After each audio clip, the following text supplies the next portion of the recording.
पाकिस्तानी हवा में जो चीज़ महंगी होती है उस तरफ जाती है, जो सस्ती होती है नहीं आती।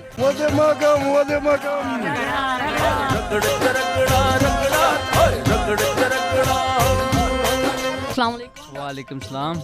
आपका नाम? आफाक। किस इलाके से? चिचावतनी से। आलू बेच? जी जी चिप्स बेच रहा हूँ। किस तरह किलो है आलू? आलू 20 रुपए किलो है। कितनी तालीम है? FA।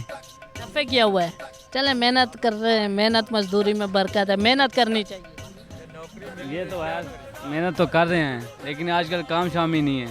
क्या वजह है? आलू भी थोड़े लोग कम खाना शुरू कर दिया लोगों ने। शुरू कर दिए, सस्ते होते लेकिन बिकते ही नहीं है। सस्ते होके भी नहीं बिक रहे और महंगे जो टमाटर हो गए उसकी तरफ आवाम जा रही है। जा रही है। ये पाकिस्तानी हवा में जो चीज़ महंगी होती है उस तरफ जाती है, जो सस्ती होती है नहीं आती। नहीं आती, सही बात है, ये आपकी बात बिल्कुल ठीक है।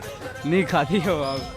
क्या करना चाहिए? आलू किस तरह उन्हें बताएं कि आलू खाओ आप, आलू सस्ते हो गए।